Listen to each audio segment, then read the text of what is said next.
ये video special offer सिर्फ starting के 500 स्टूडेंट्स के लिए ही है। क्रेजी जीके ट्रिक और रूट एप्लीकेशन पर फ्रेंड्स आपको स्पेशल डिस्काउंट पर ये कोर्स अवेलेबल कराया जाएगा।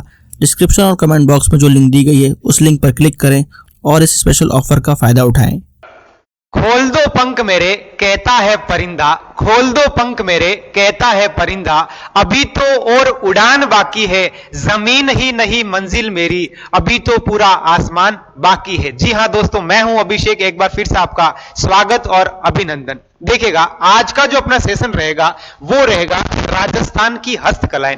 राजस्थान की हस्तकलाओं के अंदर हमने यूं कहें तो देखिएगा कि पत्थर से संबंधित हस्तकलाएं हमने पढ़ी थी और मिट्टी से संबंधित भी हमने यहां पर चर्चा की थी। आज हम चर्चा करने वाले हैं कि यहां पर चमड़े से बनने वाली जो हस्तकलाएं हैं उनको लेकर के आज चर्चा करने वाले हैं। तो देखिएगा बात करते हैं कि चमड़े पर विभिन्न कलाएं, कौन कौन सी कलाएं राजस्थान के अंदर चमड़े पर कलाएं की जाती है। सबसे पहले बात करते हैं कि उस्ता कला। देखिएगा क्या होता है उस्ता कला। उस्ता कला की बात करें तो उस्ता कला से नाम से ही प्रतीत होता है कि वह कला जो ऊंट की खाल पर की जाती है। ये देखिएगा बहुत ही शानदार कला है, बारीकी से की जाती है। किसकी खाल पर की जाती है? ऊंट की खाल पर। ऊंट की खाल पर की जाने वाली जो कला है उसे कहा जाता है उस्ता कला। देखिएगा इसे और क्या कहा जाता है? मुनवत्ती कला, यानी अन्य नाम मुनवत्ती कला। ऊंट की खाल पर सुनहरी नक्काशी करना ही क्या कहलाता है? उस्ता कला कहलाता है। प्रसिद्ध उस्ता कला बीकानेर की प्रसिद्ध है। याद रखिएगा कि उस्ता कला जो है वो कहां की प्रसिद्ध है? बीकानेर की प्रसिद्ध है। और बीकानेर में ही यहां पर ऊंट अनुसंधान केंद्र भी यहां पर पाया जाता है। देखिएगा बात करते हैं कारीगर की। यह कला उस्ता जाति के द्वारा की जाती है, यानी यूं कहें ऊंट पर की जाने वाली, चमड़े पर की जाने वाली कला उस्ता कला कहलाती है। और इसे कौन से कारीगर करते हैं? तो ये करते हैं उस्ता जाति के लोग इसे करते हैं। विशेष इस कला का उद्गम ईरान से माना जाता है। दोस्तों याद रखिएगा कि ईरान से ही एक कला और आई थी, उसका नाम था ब्लू पोट्री। ब्लू पोट्री ये भी कहां से आई है? ये भी ईरान से आई है। और ईरान में किस जगह से आती है? तो ये आती है पर्शिया ईरान से। और यहीं से ही एक और कला उत्पन्न होती है जिसका नाम था, उसका नाम था उस्ता कला। फिर देखिएगा उस्ता कला बीकानेर के रायसिंह के समय राजस्थान के अंदर लाई जाती है। देखिएगा कि ये किसके समय आती है? तो शासक की बात करेंगे, रायसिंह के समय ये आती है। उस्ता कला का स्वर्ण काल अनूप सिंह का शासनकाल कहलाता है। यानी यहीं से प्रश्न बनते हैं। यह भी पूछा जा सकता है कि उस्ता कला राजस्थान के अंदर प्रवेश किस शासनकाल के दौरान होती है? तो याद रखिएगा कि राय सिंह के समय क्या होती है? ये राजस्थान में प्रवेश करती है। लेकिन सबसे अधिक जो विकास है वो होता है अनूप सिंह के शासन काल में होता है। ये दोनों ही शासक कहां के हैं? बीकानेर से संबंध रखते हैं। याद रखिएगा राठौड़ शासक है। कौन से शासक हैं? राठौड़ शासक है। फिर बात करते हैं उस्ता कला को प्रसिद्धि दिलवाने वाले जो कारीगर है वो हुए हैं कादर बख्श। याद रखिएगा कौन से बख्श हुए हैं? कादर बख्श हुए हैं। ये देखिएगा कादर बख्श, याद रखिएगा। फिर बात करते हैं उस्ता कला मुगल काल में कहां आती है? भारत आती है। देखिएगा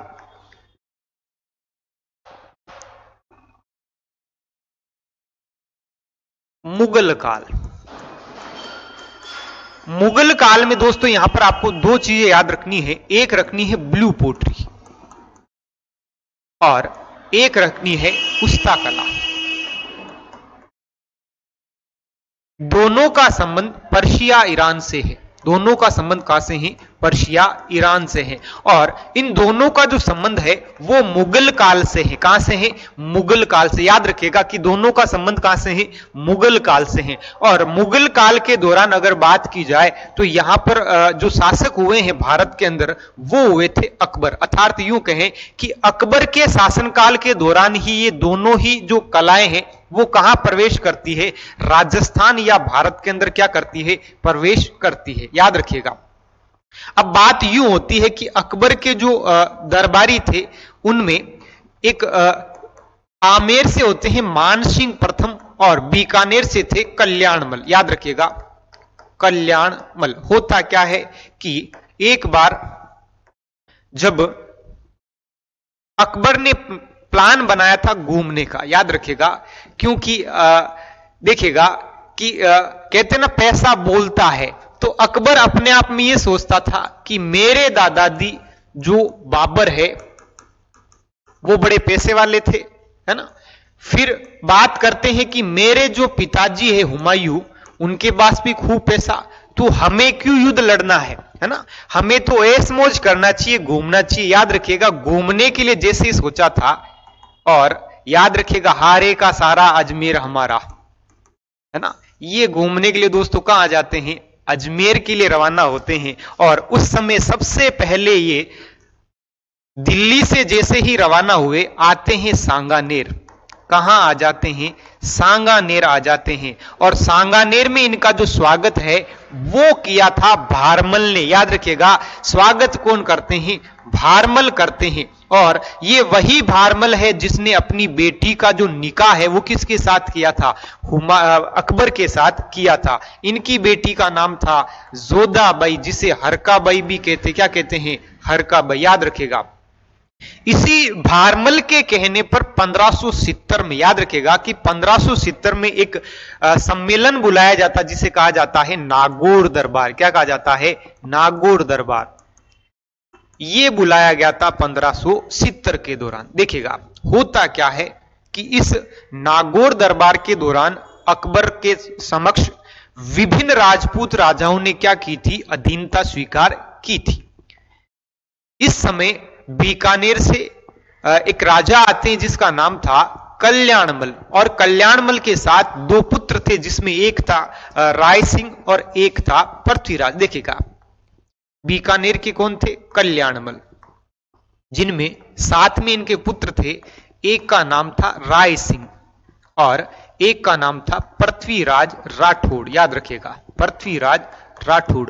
तो यहां ये हम बताना चाहते हैं कि कल्याणमल का जो पुत्र राय सिंह है वो अब दिल्ली के दरबार में अर्थात अकबर के दरबार में क्या देते हैं, सेवाएं देते हैं। और इसी के इस सेवा काल के दौरान ही यहां पर एक कला यहां पर विकसित होती है, उसका नाम है यहां पर उस्ता कला। याद रखिएगा। तो अगर पूछ लिया जाए कि उस्ता कला बीकानेर के अंदर प्रवेश किसके शासनकाल में करती है, तो याद रखिएगा ये करती है राय सिंह के समय। किसके समय करती है, राय सिंह के समय क्या करती है, प्रवेश करती है।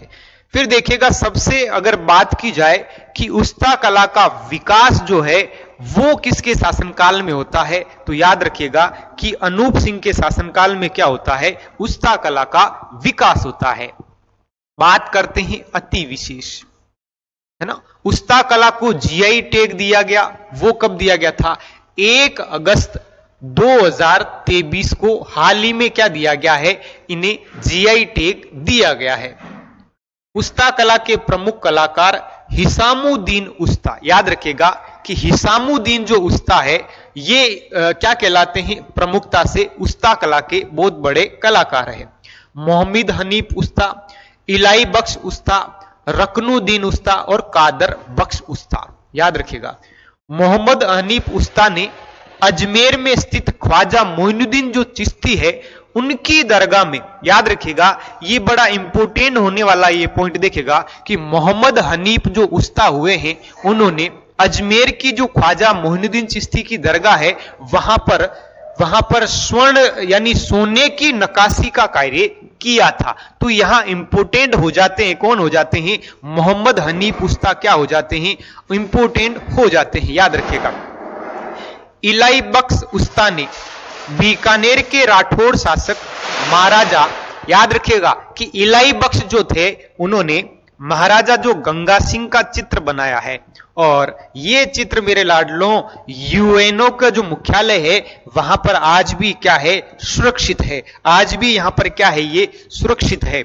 उस्ता कला का जादूगर किसे कहते हैं, तो हिसामुद्दीन उस्ता को क्या कहते हैं, उस्ता कला का जादूगर कहते हैं। मेरे लाडलों क्या कहा जाता है, जादूगर कहा जाता है। याद रखिएगा कि इन्हें क्या कहा जाता है, कि उस्ता कला का जादूगर कहा जाता है। किसको कहा जाता है, हिसामुद्दीन उस्ता को। देखिएगा तो यहां पर एक एक कलाकार अपने आप में भारी पड़ता है ना। देखिएगा सबसे पहले बात करते हैं यहां पर मोहम्मद हनीफ उस्ता।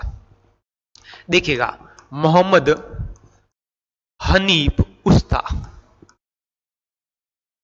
इनको क्यों जाना जाता है? याद रखिएगा, मोहम्मद हनीफ उस्ता, है ना। तो याद रखना, मोहम्मद से ही याद रखना है मोहिनुद्दीन चिश्ती, है ना। मोहम्मद से याद रखना है मोहिनुद्दीन चिश्ती। ये देखिएगा, मोहम्मद से ही याद रखना है मोहिनुद्दीन चिश्ती, है ना। तो मोहिनुद्दीन चिश्ती की जो दरगाह अजमेर में है, यहां पर इन्होंने स्वर्ण नकाशी की थी। क्या की थी? स्वर्ण नकाशी की थी। स्वर्ण नकाशी की थी, याद रखिएगा। फिर बात करते हैं कि इलाई बख्श, है ना। इलाई बख्श, याद रखिएगा कि इलाई बख्श, है ना। यूं कहेंगे कि गंगा सिंह कुछ पी रहे थे, है ना, कुछ जलपान कर रहे थे। उस समय उस पानी के अंदर क्या गिर जाती है? इल्ली गिर जाती है ना। क्या गिर जाती है? इल्ली गिर जाती है। और उसी समय इनकी जब तबीयत खराब हुई थी, इन्होंने लिया था इनो। क्या लिया था? इनो लिया था। क्या लिया था? इनो, UNO। याद रखिएगा कि इलाई बख्श जो उस्ता है, उन्होंने महाराजा गंगा सिंह का प्यारा सा क्या बनाया था? चित्र बनाया था, है ना, नकाशी की थी। और जो आज वर्तमान में कहां पर है? UNO के मुख्यालय में क्या है मेरे लाडलों? सुरक्षित है। अगले आ जाते हैं हिसामुद्दीन उस्ता। अगले कौन आ जाते हैं? हिसामुद्दीन उस्ता, जिन्हें क्या कहा जाता है? इन्हें उस्ता कला का जादूगर कहा जाता है। क्या कहा जाता है? उस्ता कला का जादूगर इन्हें कहा जाता है। किसको कहा जाता है? हिसामुद्दीन उस्ता को कहा जाता है। अगर आप मैथ्स के हर टॉपिक को कॉन्सेप्चुअली पढ़ना चाहते हैं और जल्द से जल्द हर क्वेश्चन को सॉल्व करना चाहते हैं, तो फ्रेंड्स, क्रेजी जीके ट्रिक और रूट एप्लीकेशन पर मैथमेटिक्स का कंप्लीट फाउंडेशन बैच अवेलेबल है, जहां पर मैथ्स, अर्थमेटिक और एडवांस दोनों ही कवर किए गए हैं। साथ में फ्रेंड्स, यहाँ पर आपको systematically topic wise video lecture मिलते हैं, टॉपिक वाइज PDFs मिलती हैं और प्रैक्टिस टेस्ट मिलते हैं, जिनको पढ़ने के बाद आप मैथ्स की हर प्रॉब्लम को सॉल्व कर पाएंगे। कमेंट बॉक्स और डिस्क्रिप्शन में इस कोर्स की लिंक दी गई है, जहाँ पर फ्रेंड्स आपको स्पेशल प्राइस पर यह कोर्स अवेलेबल हो जाएगा, तो एक बार जरूर चेकआउट करें। फिर देखिएगा स्पेशल नोट।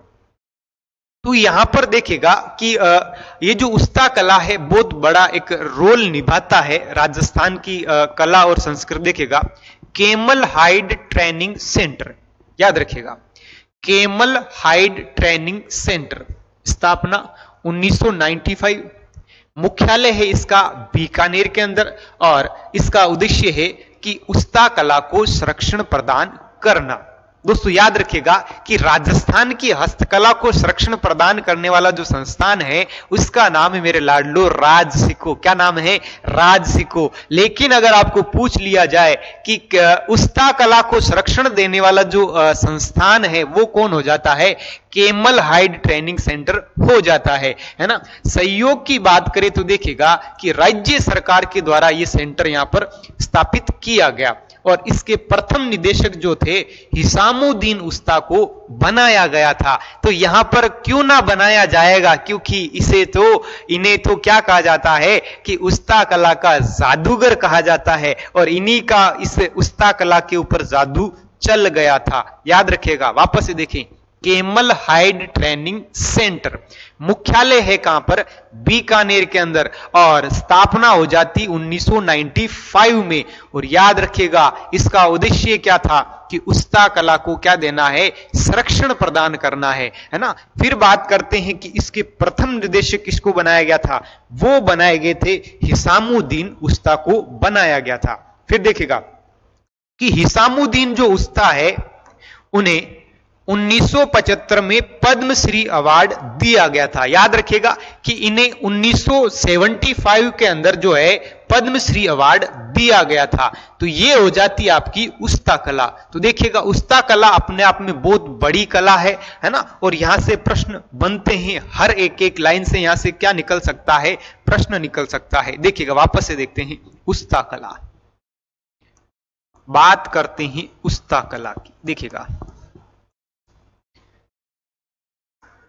ऊंट पर की जाने वाली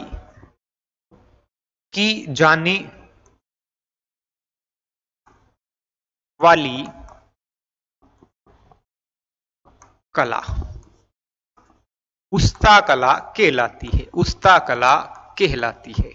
याद रखिएगा, क्या कहलाती है मेरे लाडलों? उस्ता कला कहलाती है। फिर बात करते हैं यह मूलतः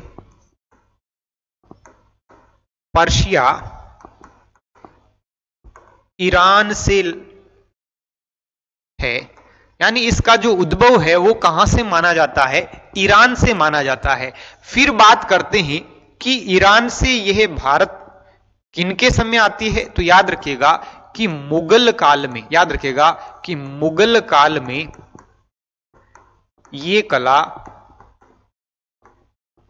भारत आती है। कहां आती है? भारत आती है ना। और ये राजस्थान के अंदर कहां की प्रसिद्ध है? तो ये राजस्थान के अंदर कहां की प्रसिद्ध है? बीकानेर की क्या है? प्रसिद्ध है। बीकानेर की प्रसिद्ध है। फिर देखिएगा कि अगर बात की जाए कि बीकानेर में या राजस्थान के अंदर इसे लाने वाले कौन थे? तो राय सिंह राठौड़ थे। कौन थे? राय सिंह राठौड़ थे। याद रखिएगा ये राय सिंह राठौड़ कहां से हैं? बीकानेर के शासक थे। और याद रखिएगा कि मुगल काल के दौरान ये भारत में किसके शासनकाल में आती है? तो याद रखिएगा कि अकबर के शासनकाल में ये क्या है? लाई जाती है। अब बात करते हैं इसके जो प्रमुख कलाकार है, प्रमुख कलाकार याद रखिएगा, प्रमुख कलाकार में देखिएगा एक आ जाते हैं इलाई बख्श, एक आ जाते हैं मोहम्मद हनीफ। याद रखिएगा मोहम्मद हनीफ, तो बहुत ही इंपॉर्टेंट होने वाली है आपके लिए उस्ता कला। और एक आ जाते हैं आपके, देखिएगा कि एक कौन आ जाते हैं? हिसामुद्दीन उस्ता। याद रखिएगा हिसामुद्दीन उस्ता, हिसामुद्दीन उस्ता, हिसामुद्दीन उस्ता। तो देखिएगा होता क्या है कि इलाई बख्श जो है, इलाई बख्श ने महाराजा गंगा सिंह का क्या बनाया था? चित्र बनाया था। इलाई बख्श का संबंध किससे हो जाएगा? महाराजा गंगा सिंह से हो जाएगा। याद रखिएगा कि इलाई बख्श का जो संबंध है वो किससे हो जाएगा? महाराजा गंगा सिंह से हो जाएगा। किससे हो जाएगा? महाराजा गंगा सिंह से हो जाएगा, जिनका चित्र आज भी कहां रखा हुआ है? यूएनओ के अंदर सुरक्षित रखा हुआ है। बात करते हैं मोहम्मद हनीफ की, तो मोहम्मद हनीफ से हमने ये याद रखा था, मोहम्मद से याद रखा मोइनुद्दीन चिश्ती की दरगाह। और ये दरगाह कहां पर है? अजमेर के अंदर है। और इस दरगाह के अंदर इन्होंने स्वर्ण नक्काशी की थी। क्या की थी? स्वर्ण नक्काशी यहां पर इन्होंने की है। फिर देखिएगा हिसामुद्दीन उस्ता, इन्हें उस्ता कला का क्या कहा जाता है? जादूगर कहा जाता है। याद रखिएगा कि उस्ता कला का जादूगर किसे कहा जाता है? तो हिसामुद्दीन उस्ता को कहा जाता है। अब बात कर लेते हैं कि हिसामुद्दीन उस्ता के द्वारा ही, देखिएगा इनके प्रयासों से यहां पर इस कला को संरक्षण प्रदान करने के लिए राज्य सरकार के द्वारा एक सेंटर बनाया जाता, जिसका नाम था केमल हाइड ट्रेनिंग सेंटर। याद रखिएगा ट्रेनिंग सेंटर। देखिएगा ये केमल हाई ट्रेनिंग सेंटर कहां पर स्थापित किया गया? बीकानेर के अंदर। कहां पर किया गया था? बीकानेर के अंदर किया गया। और समय था आपको पता है 1995। याद रखिएगा जिसका प्रथम निर्देशक किसको बनाया गया था? हिसामुद्दीन उस्ता को बनाया गया था। एक और रोचक जानकारी देखिएगा कि उस्ता कला को जीआई टैग कब दिया जाता है? 2023 के अंदर इनको क्या दिया जाता है? इन्हें क्या दिया गया था? जीआई टैग दिया गया था। नेक्स्ट देखते हैं, नेक्स्ट आपकी आ जाती है कला गोदना। देखिएगा क्या होता है गोदना। आपने अक्सर देखे होंगे कि शरीर के ऊपर जगह जगह लोग क्या बनवाते हैं? टैटू बनवाते हैं, है ना। ये परंपरा कहीं ना कहीं प्राचीन काल से ही चली आ रही है ना। और अक्सर आपने देखा होगा कि पहले के जमाने में जब महिलाएं अपने पति का नाम कलाई के ऊपर लिखवाती थी, है ना, जैसे कि मान लो कि मांगी लाल की पत्नी, है ना, तो ऐसे वो जो कला थी वो क्या कहलाती है? गोदना कहलाती है। शरीर पर स्थायी चित्रांकन क्या कहलाता है? गोदना कहलाता है। याद रखिएगा कि शरीर पर जो स्थायी चित्रांकन होता है उसे क्या कहा जाता है? गोदना कहा जाता है। ये देखिएगा आपको चित्र दिख रहा होगा, ये देखिएगा ये आदिवासियों के अंदर सर्वाधिक क्या है? आज भी प्रचलन में है। याद रखिएगा कि गोदना क्या है? जो शरीर के ऊपर चित्रांकन करवाए जाते, टैटू बनवाए जाते हैं, उन्हें क्या कहा जाता है? उन्हें गोदना कहा जाता है। देखिएगा, चमड़े का सर्वाधिक काम तिलोनिया किशनगढ़ अजमेर में होता है। तो ये फैक्ट है कि राजस्थान के अंदर चमड़े का जो सर्वाधिक काम है वो किस स्थान पर किया जाता है, तो याद रखिएगा तिलोनिया गांव जो किशनगढ़ के अंदर है, यहां पर क्या किया जाता है, चमड़े का कार्य सर्वाधिक किया जाता है। क्रेजी जीके ट्रिक लाया है आप सभी के लिए करंट अफेयर्स का वन स्टॉप सोल्यूशन। इस पैकेज में आपकी करंट अफेयर्स की हर प्रॉब्लम का सोल्यूशन है। यहाँ पर आपको ईयरली, मंथली, वीकली, डेली हर करंट अफेयर्स को टॉपिक वाइज सिस्टमेटिकली कवर किया जाता है। पीडीएफ नोट्स प्रोवाइड किए जाते हैं, डिटेल ई बुक मिलती है, 1000 वर्ड लाइनर्स आपको मंथली अपडेट्स किए जाते हैं लास्ट टाइम रिवीजन के लिए, और साथ में फ्रेंड्स यहाँ पर प्रैक्टिस टेस्ट और क्विज प्रोवाइड किए जाते हैं ताकि आप हमेशा एग्जाम रेडी रहें। तो एक बार जरूर चेकआउट करें क्रेजी जीके ट्रिक और रूट एप्लीकेशन पर करंट अफेयर्स का वन स्टॉप सोल्यूशन। नेक्स्ट देखिएगा, लकड़ी पर कलाएं। देखिएगा, अभी तक जो पढ़ी है हमने, क्या पढ़ी है, चमड़े पर कलाएं, और चमड़े पर जो कलाएं हैं उसमें सबसे एक नंबर पर रहने वाली वो होती है उस्ता कला। क्या रहती है, उस्ता कला। उसके बाद हमने देखा गोदना, जो क्या बनाए जाते हैं, शरीर के ऊपर टैटू बनाए जाते हैं। एक फैक्ट याद रखिएगा कि राजस्थान के अंदर जो चमड़े का कार्य है वो कहां किया जाता है, तिलोनिया के अंदर किया जाता है, और ये कहां पर है, किशनगढ़ अजमेर के अंदर। याद रखिएगा कि ये कहां पर है, किशनगढ़ अजमेर के अंदर है।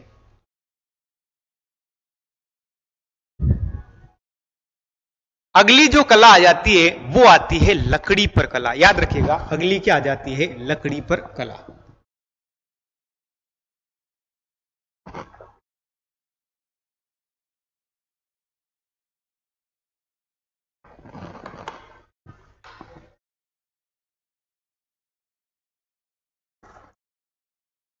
देखिएगा, लकड़ी पर कला, अन्य नाम काष्ठ कला, है ना। लकड़ी को क्या कहते हैं, काष्ठ कहते हैं। आपने गाना सुना होगा, लकड़ी की काठी, काठी का घोड़ा, है ना।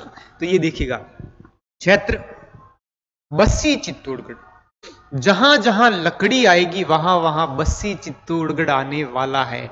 तो गांठ बांध लीजिएगा कि बस्सी चित्तौड़गढ़, जब भी लकड़ी आ जाए आपको याद रखना है बस्सी चित्तौड़गढ़, है ना।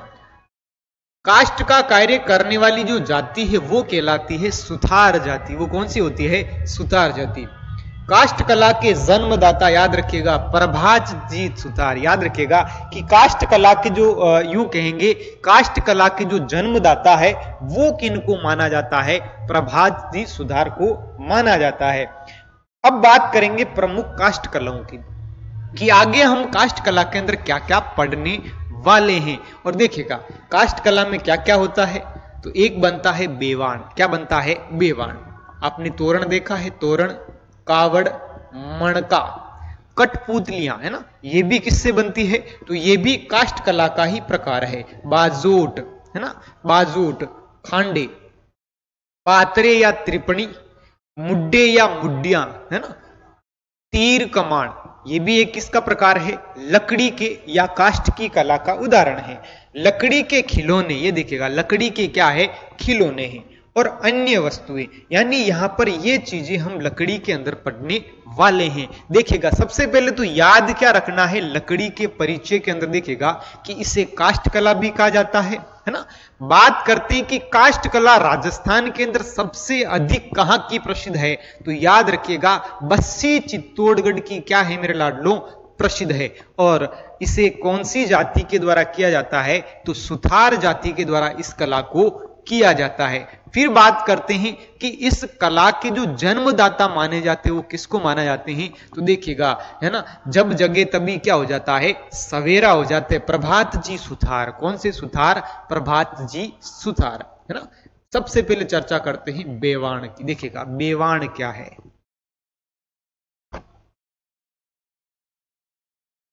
देखिएगा, लकड़ी की बनी मंदिर नुमा आकृति, है ना। ये देखा होगा आपने, जब भी अपन नई दुकान वगैरह या घर पे भी अपन मंदिर बनवाते हैं, ये देखिएगा मंदिर नुमा, लकड़ी का मंदिर नुमा आकृति का जो आकृति होती, मंदिर नुमा आकृति होती, जिसमें हम क्या स्थापित करते हैं, मूर्ति स्थापित करते हैं। क्या स्थापित करते हैं, मूर्ति स्थापित करते हैं। अन्य नाम मिनिएचर वुडन टेम्पल, है ना, मिनिएचर वुडन टेम्पल, यानी इंग्लिश में इसे क्या कह रहे हैं हम, मिनिएचर वुडन टेम्पल। इसे ही क्या कहा जाता है, इसे कहा जाता है देव विमान। यानी यहां पर यूं कहें धार्मिक ग्रंथों में इसे क्या कहा जा रहा है, देव विमान कहा जाता है। और हस्तकलाओं के अंदर इसे क्या नाम दिया जाता है, बेवाण नाम दिया जाता है। वापस से देखिएगा, बेवाण को क्या कहते हैं, miniature temple of wooden temple. फिर कहा जाता है देव विमान। और ये किससे बनता है, लकड़ी से बनता है। प्रसिद्ध कहां का है, बस्सी चित्तौड़गढ़। देखिएगा बस्सी चित्तौड़गढ़ लकड़ी के लिए इंपोर्टेंट रहने वाला है। तो बिल्कुल सिंपल सा है। अगर प्रश्न आ जाए बेवाण क्या है ना, तो बेवाण लकड़ी से बनने वाले छोटे मंदिर नुमा आकृति जो होती है वो क्या कहलाती है, बेवाण कहलाती, जिसके अंदर मूर्ति स्थापित की जाती है ना। नेक्स्ट देखिएगा तोरण, है ना, तोरण। देखिएगा तोरण क्या है, ये देखिएगा तोरण, इसका जो प्रयोग है वो कब किया जाता है, विवाह के समय। लड़की के विवाह के समय जब बारात आती है लड़की के घर के दरवाजे पर, उस मुख्य दरवाजे पर क्या टाका जाता है, ये तोरण टाका जाता है। और इसे वीरता का प्रतीक भी माना जाता है। किसका प्रतीक माना जाता है, वीरता का प्रतीक माना जाता है। ये देखिएगा लकड़ी का बना होता है, जिसके ऊपर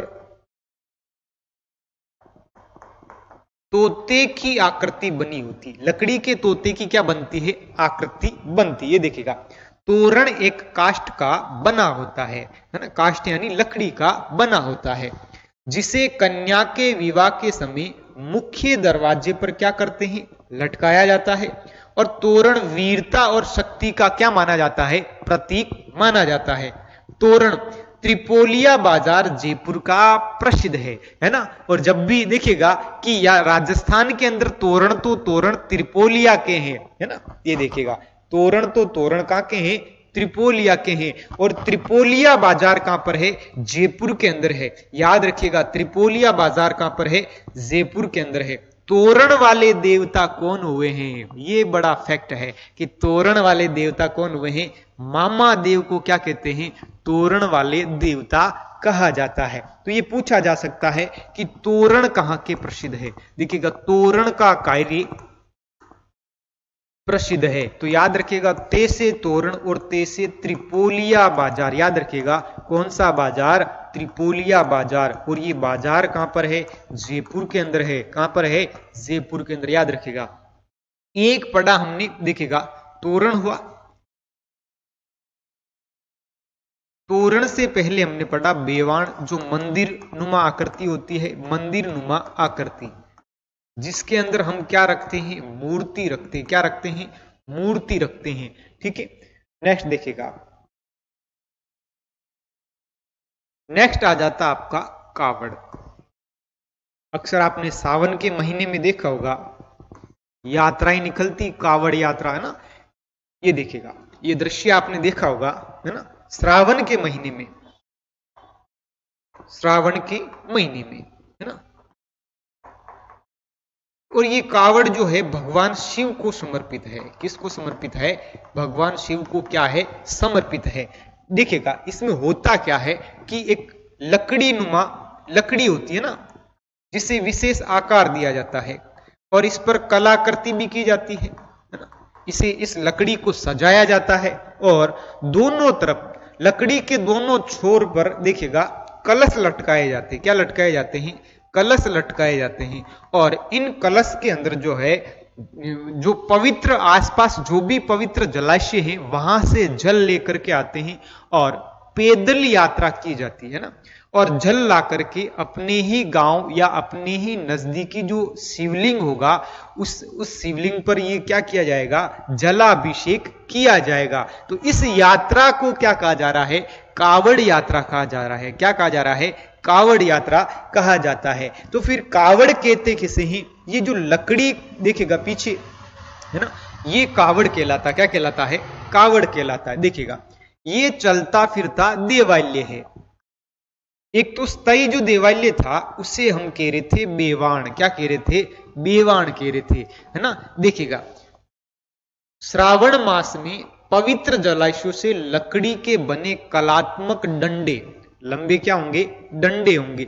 लंबे डंडे के दोनों तरफ क्या लटकाते हैं, कलश लटकाते हैं, जिनमें गंगा जल भरकर, याद रखिएगा कि जिनके अंदर गंगा जल भरकर के शिवलिंग पर क्या किया जाता है, चढ़ाया जाता है, जिसे कावड़ यात्रा कहा जाता है। कावड़ के प्रमुख मिस्त्री कौन हुए हैं राजस्थान में, वो दिखेगा। यहां से ये इंपोर्टेंट हो जाते हैं। द्वारिका प्रसाद जहांगीर, याद रखेगा द्वारिका प्रसाद जहांगीर जो है, इनका संबंध किससे है, कावड़ से है। मांगीलाल सुथार, सत्यनारायण सुथार, और ये प्रसिद्ध कहां की है, बस्सी चित्तौड़गढ़ की क्या है, प्रसिद्ध। याद रखिएगा बेवाण भी कहां के प्रसिद्ध है, तो बस्सी चित्तौड़गढ़ के क्या है, बेवाण प्रसिद्ध है ना। फिर बात करते तोरण कहां का प्रसिद्ध है, तो तोरण जो है त्रिपोलिया बाजार जयपुर का क्या है मेरे लाडलों, प्रसिद्ध है। और जबकि कावड़ जो है कहां का प्रसिद्ध है, बस्सी चित्तौड़गढ़ का प्रसिद्ध है ना। तो याद रखिएगा कावड़ यात्रा, है ना। इसमें कलाकार जो हुए हैं वो हुए हैं द्वारिका प्रसाद जहांगीर। सिविल सर्विसेज के लिए सबसे affordable course friends crazy GK trick और रूट एप्लीकेशन पर अवेलेबल है आरएम 2.0। इस कोर्स के अंदर जीएस के सभी इंपॉर्टेंट सब्जेक्ट्स को डिटेल में कवर किया गया है। साथ साथ फ्रेंड्स यहाँ पर आपको आंसर राइटिंग की प्रैक्टिस कराई जाती है, इंडिविजुअल मेंटरशिप दी जाती है, और सिविल सर्विसेज को क्रैक करने के लिए क्या बेस्ट स्ट्रेटेजी हो सकती है, इस पर भी बात की जाती है। तो एक बार जरूर चेकआउट करें क्रेजी जीके ट्रिक का civil services foundation batch RM 2.0। Next देखिएगा, नेक्स्ट आ जाता है मणका। क्या होता है मणका, ये देखिएगा लकड़ी के जो छोटे छोटे, देखिएगा कलात्मक कार्य जो किए जाते हैं, लकड़ी का जो कलात्मक कार्य किया जाता है, और ये जो कार्य है वो विशेष रूप से नाथ द्वारा, और कहाँ किया जाता है, उदयपुर के द्वारा। तो उदयपुर के अंदर क्या है कार्य, महिलाओं के द्वारा किया जाता है। इसे मणिया या क्या कहते हैं, मक्का भी कहते हैं, है ना। यानी मक्के के आकार की जो छोटे छोटे कलात्मक जो कलाकृति की जाती है उसको कहते हैं मणका। ये कहां की प्रसिद्ध है, नाथ द्वारा और उदयपुर की प्रसिद्ध है। नेक्स्ट आ जाता आपका कठपुतली। देखिएगा नेक्स्ट क्या आ जाता है, कठपुतली। ये देखिएगा कठपुतली, है ना। क्या होती है कठपुतली, देखिएगा कठपुतली जो है इसके अंदर दो पात्र होते हैं। कितने पात्र होते हैं, दो पात्र होते हैं। एक पुरुष होगा और एक क्या होगी, महिला होगी, है ना। लकड़ी से बनते हैं, जिसे कलात्मक और सजावटी वस्त्र पहनाए जाते हैं। क्या पहनाए जाते हैं, कलात्मक और सजावटी क्या पहनाए जाते हैं, वस्त्र पहनाए जाते हैं। फिर देखिएगा इनको नचाने के लिए, इनको नचाने या अभिनय करवाने के लिए इसके अंदर धागों का प्रयोग किया जाता है। किसका प्रयोग किया जाता है, धागों का क्या किया जाता है, प्रयोग किया जाता है। और जो कलाकार इन्हें नृत्य करवाएगा, अभिनय करवाएगा, वो इन धागों को क्या पहनते हैं, अंगुलियों के ऊपर, अंगुलियों में पहनते हैं। देखिएगा कठपुतली कला का जन्मदाता राजस्थान को माना जाता है। यानी यूं कहें कठपुतली जो है इसका उद्गम कहां से होता है, उद्भव कहां से होता है, राजस्थान से क्या हो जाता है, इसका उद्भव हो जाता है। फिर बात करते हैं, देखिएगा फिर बात करते हैं कि कठपुतली जो है किसकी लकड़ी से बनती है, तो ये अरडू की लकड़ी से बनती। याद रखिएगा कि कठपुतली जो है अरडू की लकड़ी से क्या है, बनती है, जिसमें दो पात्र होते हैं, पुरुष और महिला। याद रखिएगा कठपुतली नृत्य नट जाति के द्वारा दिखाया जाता है।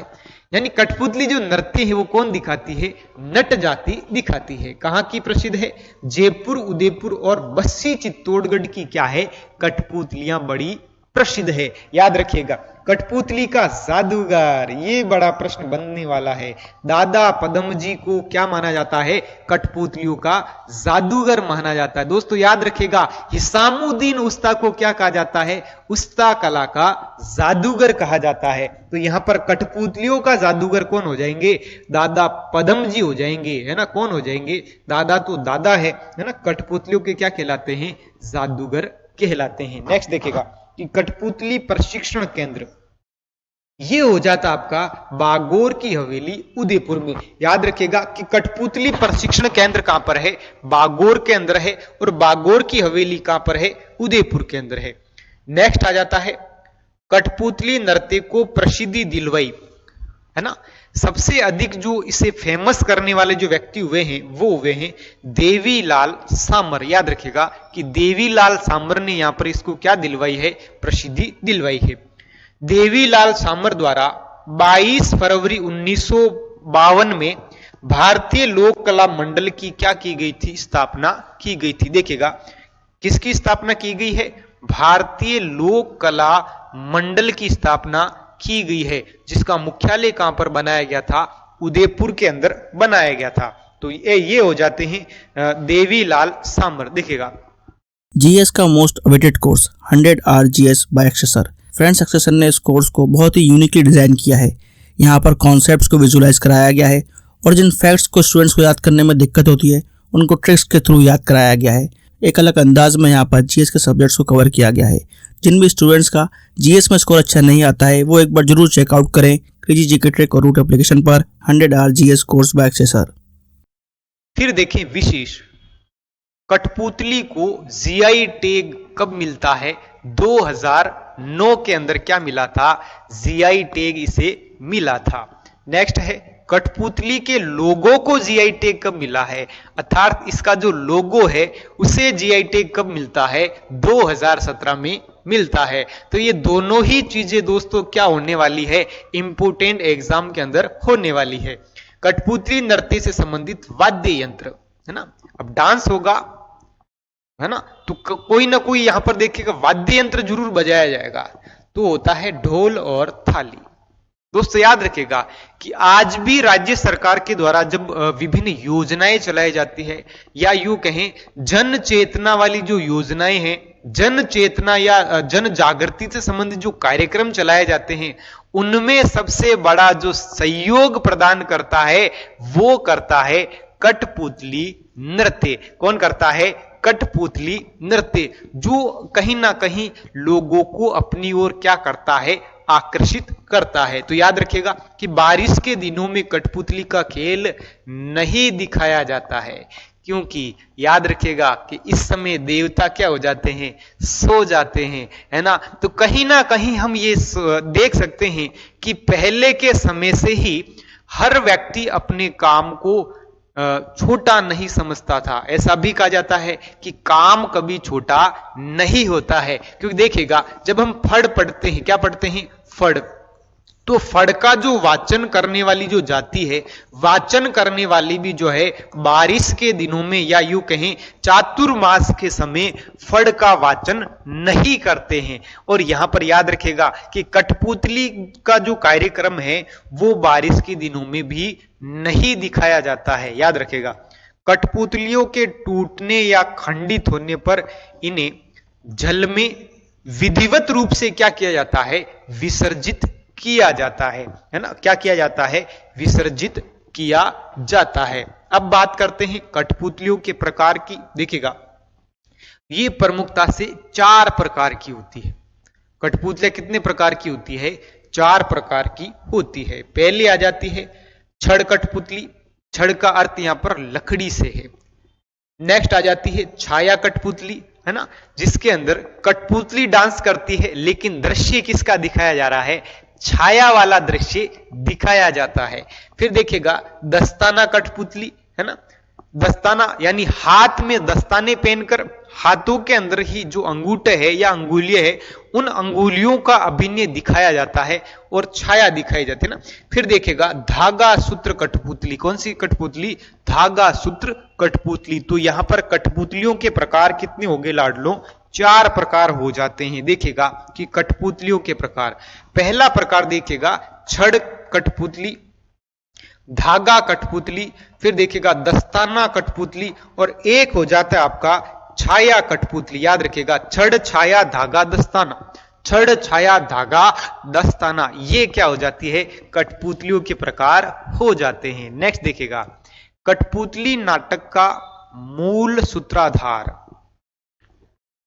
स्थानक होता है, यानी यूं कहें कि कठपुतली जो नाटक दिखाने वाला जो व्यक्ति है उसे क्या कहा जा रहा है? स्थानक कहा जाता है।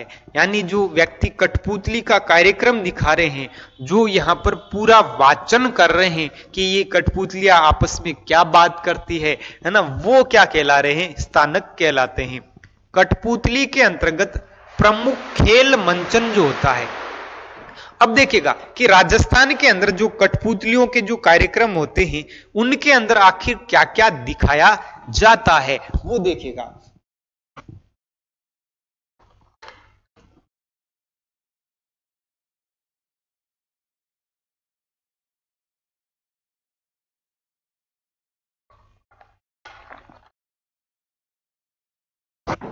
देखिएगा कठपुतली खेल के अंदर एक तो पृथ्वीराज और संयोगिता की जो प्रेम कहानी है, याद रखिएगा इनकी जो प्रेम कहानी है उसको भी यहां पर दिखाया जाता है। फिर बात करते हैं पन्ना धाई और चंदन का जो बलिदान है, उस कथा को भी यहां पर इस कठपुतली के माध्यम से प्रदर्शित किया जाता है। फिर बात करते हैं महाराणा प्रताप और मुगल दोनों के बीच जो संघर्ष था, जो लड़ाइयां थी, उसे भी यहां पर दिखाया जाता है।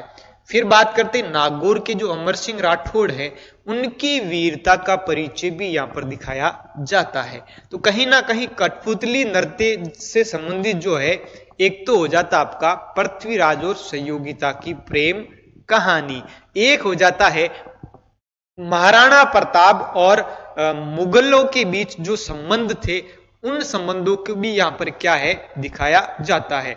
फिर बात करते नागौर के जो अमर सिंह राठौड़ है, उनकी वीरता का परिचय भी यहां पर नृत्य के माध्यम से दिया जाता है। और पन्ना धाई ने अपने जो बेटे चंदन का बलिदान दिया था, उस बलिदान को कैसे भूल सकते हैं? तो यहां पर इसे भी यहां पर दिखाया जाता है। तो याद रखिएगा, तो ये थी आपकी कठपुतली। देखिएगा प्रश्न क्या क्या बनेगा यहां से, देखिएगा कठपुतली से।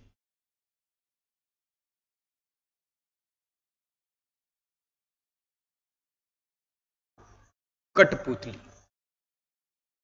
सबसे पहले बात करते हैं कठपुतली जो है प्रसिद्ध कहां की है? बस्सी, चित्तौड़गढ़, जयपुर और उदयपुर। याद रखिएगा कहां कहां की प्रसिद्ध है? बस्सी, चित्तौड़गढ़, जयपुर और उदयपुर की क्या है? प्रसिद्ध है। फिर बात करते हैं कठपुतली प्रशिक्षण केंद्र। याद रखिएगा कठपुतली जो प्रशिक्षण केंद्र है वो कहां पर है? तो याद रखिएगा कि बागोर की हवेली, बागोर की हवेली उदयपुर के अंदर जो है, यहां पर क्या है? यहां पर कठपुतली का क्या है? प्रशिक्षण केंद्र है। फिर बात करते हैं कि कठपुतली को लोगो, कठपुतली को लोगो, तो इसे दो जगह यहां पर क्या मिलता है? माफ करिएगा, कठपुतली को जीआई टैग कब मिला? जीआई टैग कब मिला? तो देखिएगा दो यहां पर याद रखने हैं, एक है 2009 और एक है 2017। देखिए 2009 में जो है कठपुतली को दिया गया, किसको दिया गया था? कठपुतली को दिया गया था। और यहां पर नाराज हो जाता है लोगो, कौन हो जाता है? लोगो। तो यहां पर जो है 2017 में कठपुतली के लोगों को, कठपुतली के लोगों को क्या दिया गया था? जीआई टैग दिया गया था। देखिएगा है ना, प्रसिद्ध कहां की है? बस्सी, चित्तौड़गढ़, जयपुर और उदयपुर की। कठपुतली प्रशिक्षण केंद्र कहां है? बागोर की हवेली, उदयपुर का। कठपुतली को जीआई टैग 2009 में केवल किसे दिया गया था? कठपुतली को दिया गया था। और 2017 में कठपुतली के लोगों को भी क्या दिया गया है? जीआई टैग दिया गया है। फिर बात करते हैं कि प्रमुख कलाकार। देखिएगा प्रमुख कलाकार, प्रमुख कलाकारों की अगर बात करें तो देखिएगा आपको दो याद रखने हैं। एक याद रखना है दादा पदम, क्या याद रखना है? दादा पदम। और एक याद रखना है, देवीलाल सामर। देवीलाल सामर, दोनों का संबंध किससे है? इन दोनों का जो संबंध है वो है आपके कठपुतली से। किससे है? कठपुतली से। देखिएगा कि एक जो दादा पदम जी है उनको कठपुतली का जादूगर कहा जाता है। जादूगर कहा जाता है, याद रखिएगा। इनको क्या कहा जाता है? तो इनको कहा जाता है, कठपुतली का क्या कहा जाता है? जादूगर कहा जाता है। फिर बात करते हैं देवीलाल सामर की। देखिएगा एक एक प्रश्न यहां पर इंपॉर्टेंट हो जाता है कि देवीलाल सामर को लेकर प्रश्न क्या पूछा जा सकता है कि देवीलाल जो सामर है इन्होंने उस्ता कला को, माफ करिएगा, कि कठपुतली कला को क्या दिया है? प्रसिद्धि दिलवाई है। तो देखिएगा कठपुतली कला को प्रसिद्धि दिलवाई, प्रसिद्धि दिलवाई। देखिएगा इन्होंने क्या किया है कि कठपुतली कला को क्या दिलवाई है? प्रसिद्धि दिलवाई है ना। तो ये यहां से प्रश्न बन जाते हैं। और एक प्रश्न बनता है, भारतीय लोक कला मंडल का जो मुख्यालय है वो कहां पर है? उदयपुर के अंदर है। और इसका संबंध भी किससे है? इसका संबंध भी कहीं ना कहीं कठपुतली से है, याद रखिएगा। देखिएगा भारतीय लोक कला मंडल, याद रखिएगा कि भारतीय लोक कला जो मंडल है इसका मुख्यालय कहां पर है? इसका मुख्यालय हो जाता है मेरे लाडलों उदयपुर के अंदर है। और ये भारतीय लोक कला जो मंडल है वो किसको संरक्षण प्रदान करता है? तो ये संरक्षण प्रदान करता है कठपुतली नृत्य को। याद रखिएगा किसको करता है? कठपुतली नृत्य को क्या प्रदान करता है? संरक्षण प्रदान करता है। प्रकारों की अगर हम बात करें कि कठपुतलियां कितने प्रकार की होती है, तो ये 4 प्रकार की क्या हो जाती है? कठपुतलियां हो जाती है। सभी एसएससी एग्जाम्स के लिए आपको क्रेजी जीके ट्रैक और रूट एप्लीकेशन पर मिलेगा एसएससी टारगेट बैच, जहां पर फ्रेंड्स मैथ, इंग्लिश, रीजनिंग और जीएस के साथ साथ करंट अफेयर्स को भी कवर कराया गया है। इस कोर्स में आपको वीडियो लेक्चर्स, पीडीएफ नोट्स और साथ में फ्रेंड्स यहाँ पर एग्जाम ओरिएंटेड टेस्ट सीरीज में मिलती है, जिसके जरिए फ्रेंड्स आपके एसएससी के सभी एग्जाम्स को कवर कराया गया है। तो एक बार जरूर चेकआउट करें इस कोर्स को रूट एप्लीकेशन और क्रेजी जीके ट्रैक एप्लीकेशन पर। नेक्स्ट बात करते हैं नेक्स्ट कला की। देखिएगा नेक्स्ट आ जाता है आपका बाजूट। आपने अक्सर देखा होगा ये वाला, अपने रसोई में भी देखा होगा। और जब शादी विवाह होता है तो उस समय दूल्हा और दुल्हन को बिठाने, यानी दूल्हा जो होता है और दुल्हन जो होती है वो उस समय राजा रानी के समान होती हैं। तो उन्हें जमीन पर नहीं बिठाया जाता है, उनको किसके ऊपर बिठाया जाता है? बाजोट के ऊपर। और या फिर यूं कहें कि बाजोट का जो प्रयोग है वो कब किया जाता है? या तो किसी देवी देवता की पूजा के समय भी उन देवताओं को जो हम प्रसाद वगैरह है या फल जो अर्पित करते हैं, या फिर जो तस्वीर हम जो रखते हैं वो कहाँ रखते हैं? बाजोट के ऊपर रखते हैं। या फिर मेहमानों को जो हम भोजन परोसते हैं तो भोजन के लिए भी क्या काम में लिया जाता है?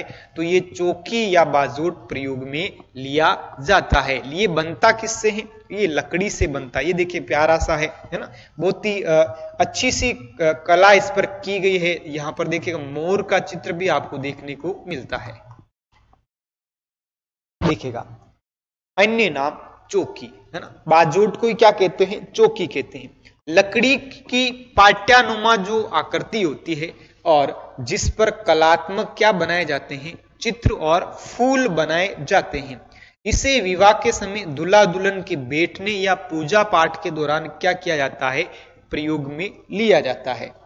फिर देखते हैं नेक्स्ट आ जाते हैं खांडे। खांडे क्या है? देखिएगा दोस्तों, एक तो होती तलवार, लेकिन एक लकड़ी की तलवार है ना। लकड़ी की तलवार को क्या कहा जा रहा है? खांडे कहा जाता है। याद रखिएगा कि लकड़ी की तलवार नुमा आकृति को क्या कहा जाता है? खांडे कहा जाता है। तो सीधा सा याद रखेंगे कि खांडे क्या है? कि खांडे जो है लकड़ी की क्या है? तलवार है। लकड़ी की क्या है? तलवार है। दोस्तों याद रखिएगा जो असली वाली जो तलवार है, ओरिजिनल जो तलवार है वो सिरोही की प्रसिद्ध है। याद रखिएगा कि तलवारें कहां की प्रसिद्ध है? तो वो कहां की प्रसिद्ध? लाडलो सिरोही की प्रसिद्ध है। लेकिन खांडे जो है वो क्या है? लकड़ी की तलवार है। पात्रे या त्रिपणी, देखिएगा लकड़ी से निर्मित विशेष पात्र जिनका प्रयोग जैन समुदाय में श्वेतांबर जैन करते हैं। याद रखिएगा कौन करते हैं? श्वेतांबर जैन करते हैं। याद रखिएगा के साधुओं के द्वारा किया जाता है। ये राजस्थान में कहाँ का प्रसिद्ध है? तो पीपाड़ जोधपुर का क्या है? प्रसिद्ध है। तो यहां से देखिएगा क्या पूछा जा सकता है। सबसे पहले तो याद रखें पात्रे और त्रिपणी जो है इनका संबंध किस धर्म से है, तो या किस समुदाय से है, तो इनका संबंध हो जाता है जैन समुदाय से है। किससे है? जैन समुदाय से है। पात्रे और त्रिपणी कहाँ के प्रसिद्ध है? तो याद रखिएगा पीपाड़ जोधपुर ग्रामीण की क्या है? प्रसिद्ध है। नेक्स्ट आ जाते हैं मुड्डे और मुड्डियां। देखिएगा ये देखिएगा लकड़ी की जो बनी हुई जो बैठने की जो कुर्सी नुमा होती है वो क्या कहलाती है? मुड्डी कहलाती है। ये सबसे अधिक राजस्थान के अंदर ब्यावर की प्रसिद्ध। याद रखिएगा दोस्तों कहाँ की प्रसिद्ध है? ब्यावर की प्रसिद्ध है। तो देखिएगा लकड़ी से बनी कुर्सियां ये ब्यावर की प्रसिद्ध है। याद रखिएगा ब्यावर की और क्या क्या प्रसिद्ध है? तो देखिएगा ब्यावर के अंदर एक तो तिलपट्टी प्रसिद्ध है, एक हो जाती आपकी सूंगनी नसवार। याद रखिएगा सूंगनी नसवार यहाँ की प्रसिद्ध है। फिर बात करते हैं और कला कौन सी प्रसिद्ध है? तो देखिएगा मुड्डे और मुड्डियां यहाँ की क्या है? प्रसिद्ध है। याद रखिएगा मुड्डे और मुड्डियां यहाँ की क्या है? प्रसिद्ध है। नेक्स्ट देखिएगा अब आ जाता है तीर और कमान। याद रखिएगा तीर और कमान की बात करें। ये देखिएगा सबसे अधिक इसका प्रयोग भील जनजाति करती। कौन करती है? भील जनजाति करती है तीर और कमान। देखिएगा आदिवासियों में ये प्रयोग मिले जाते हैं। देखिएगा ये तीर और कमान भी किससे बनते हैं? लकड़ी से बनते हैं। चंदूजी का गुड़ा बांसवाड़ा। याद रखिएगा एक तो कहां की प्रसिद्ध है? चंदूजी का गुड़ा बांसवाड़ा की क्या है? प्रसिद्ध है। एक है बोडी गामा डूंगरपुर के भी क्या है? प्रसिद्ध है। तो ये तीर और कमान कितनी जगह के हैं? 2 जगह के बड़े क्या है? प्रसिद्ध है। चंदूजी का गुड़ा बांसवाड़ा। एक आ जाता है बोडी गामा डूंगरपुर के भी क्या है? प्रसिद्ध है। नेक्स्ट आ जाता है लकड़ी के खिलौने। अब यहां पर बात कर रहे हैं लकड़ी के खिलौनों की। देखिएगा लकड़ी के खिलौने है ना, ये लकड़ी के खिलौने जो बच्चे बैठ करके है ना मनोरंजन करते हैं, घोड़े नुमा आकृति, उदयपुर के जाने जाते हैं है ना। लकड़ी के खिलौने के लिए किस शहर को जाना जाता है? उदयपुर को जाना जाता है। साथ साथ मेड़ता और सवाई माधोपुर भी आपको याद रखना है। याद क्या रखना है? लकड़ी के खिलौने। याद रखिएगा लकड़ी के खिलौने उदयपुर को जाना जाता है, मेड़ता को जाना जाता है और किसको जाना जाता है? सवाई माधोपुर को जाना जाता है। नेक्स्ट देखिएगा लकड़ी से संबंधित अन्य वस्तुएं है ना, अन्य वस्तुओं की यहां पर हम बात करेंगे। देखिएगा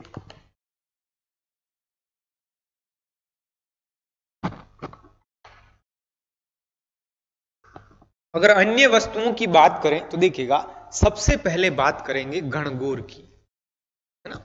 ये देखिएगा गणगौर होता क्या है दोस्तों?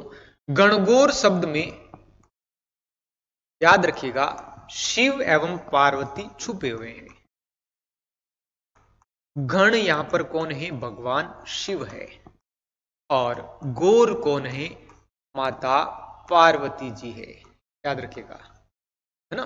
तो देखिएगा गण कौन है? शिव है, भगवान शिव है। और गौर कौन है? पार्वती जी है। तो लकड़ी के छोटे आदम कद यानी छोटे कद के क्या बनाए जाते हैं? गण और गौर बनाए जाते हैं। फिर इन्हें कलात्मक और यूं कहें आकर्षक जो है वेशभूषा इनको पहनाई जाती है और अलग अलग स्थानों पर अलग अलग पोशाकें पहना करके इनकी यात्रा निकाली जाती है, इनकी सवारी निकाली जाती है। इसलिए गणगौर अलग अलग जगह अलग अलग रंगों वाले पूछे जाते हैं। देखिएगा गणगौर ये लकड़ी का बना होता है। किसका बना होता है? लकड़ी का बना होता है। गणगौर शिव एवं पार्वती का क्या माना जाता है? प्रतीक माना जाता है। याद रखिएगा कि गणगौर शिव और पार्वती जी का क्या माना जाता है? प्रतीक माना जाता है। ये कला बस्सी चित्तौड़गढ़ की क्या है मेरे लाडलों, प्रसिद्ध है। याद रखिएगा कि गणगौर जो है कहां के बनते हैं, बस्सी चित्तौड़गढ़ की क्या है, प्रसिद्ध। याद रखिएगा कि बेवाण भी कहां के प्रसिद्ध थे, बस्सी चित्तौड़गढ़ के क्या है, प्रसिद्ध है। प्रभात जी सुथार ने, याद रखिएगा कि प्रभात जी सुथार ने आदम कद का लकड़ी का क्या बनाया है, गणगौर बनाई है। याद रखिएगा, याद रखिएगा आदम कद का जो गणगौर है वो किसने बनाया है, प्रभात जी सुथार के द्वारा बनाया गया है। याद रखिएगा एक जानकारी कि आदमकद प्रोटेट, ये आदमकद के जो चित्र है सबसे पहले कहां से प्रारंभ हुए, देखिएगा नोट याद रखिएगा,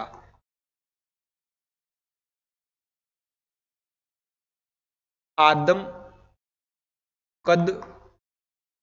प्रोटेट चित्र शैली की शुरुआत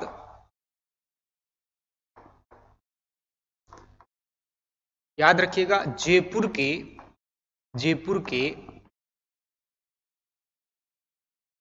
ईश्वरी सिंह, याद रखिएगा सवाई ईश्वरी सिंह के समय से माना जाता है, समय से माना जाता है। याद रखिएगा और सबसे जो पहला या यूं कहें सबसे पहले जो हमें जानकारी मिलती है आदमकद प्रोटेट का जो चित्र है वो भी किसका मिलता है, ईश्वरी सिंह जी का मिलता है। तो याद रखिएगा कि आदमकद की लकड़ी का गणगौर तो बनाने वाले कौन हो जाते हैं, प्रभात जी सुथार हो जाते हैं, और आदमकद प्रोटेट का जो चित्र बना हुआ है वो किसका बना हुआ है, ईश्वरी सिंह जी का बना हुआ है। नेक्स्ट देखिएगा, नेक्स्ट बात करते हैं चंदन की काष्ठ कला, है ना, चंदन की लकड़ी की कला। देखिएगा ये देखिएगा चंदन की लकड़ी की कला पर क्या किया जा रहा है ना, प्रसिद्ध कला कहां की है, चूरू की है, प्रसिद्ध कलाकार पवन जांगीड़, यानी चंदन की जो काष्ठ कला है उनके जो प्रसिद्ध कलाकार हुए हैं वो कौन हुए हैं, पवन जांगीड़ हुए हैं। विशेष याद रखिएगा चंदन का चितेरा, यहां से प्रश्न बनने वाला है कि चंदन का चितेरा किसे कहा जाता है, पवन जांगीड़ को क्या कहा जाता है, चंदन का चितेरा कहा जाता है। चितेरे का अर्थ यहां पर मिस्त्री या कलाकार से, याद रखिएगा। अन्य कलाकार चोथमल जांगीड़, रमेश चंद जांगीड़ और मूलचंद जांगीड़ जो है जिनका संबंध किससे हो जाता है, चंदन की कला से है। चे से चंदन चे से चूरू, है ना, चे से चंदन चे से चूरू, है ना, याद रखिएगा। फिर देखिएगा लकड़ी के आभूषण उदयपुर के नाई गांव के क्या है, प्रसिद्ध। ये देखिएगा लकड़ी के आभूषण, लकड़ी के आभूषण ये कहां के प्रसिद्ध है, तो ये है आपके नाई गांव उदयपुर के क्या है, लकड़ी के आभूषण प्रसिद्ध है। अब बात करते हैं गले की कंठिया, गले की कंठिया ये भी लकड़ी से बनती है दोस्तों, याद रखिएगा। ये राजस्थान है प्रधान, देखिएगा अलसी के तने से बनती है। लकड़ी की जो कंठिया है वो किससे बनती है, अलसी के तने से बनती है। और याद रखिएगा और प्रसिद्ध कहां की है, अंताबारा, कहां की है, अंताबारा। चंदन की कला चूरू, चंदन की कला चूरू। और याद रखिएगा गले की जो कंठिया है वो कहां बनती है, वो बनती है अंताबारा के अंदर। देखिएगा लकड़ी का नकाशीदार जो फर्नीचर है वो कहां बनता है, बाड़मेर के अंदर बनता है। याद रखिएगा कि लकड़ी का जो कलात्मक फर्नीचर है वो कहां बनता है, बाड़मेर का प्रसिद्ध है। नेक्स्ट देखिएगा, तो ये यहां पर आज हमने लकड़ी और चमड़े की कला के बारे में चर्चा की है। नेक्स्ट जो अपना जो कपड़े की कला है उसको हम अगले लेक्चर के अंदर पढ़ेंगे। तब तक के लिए धन्यवाद।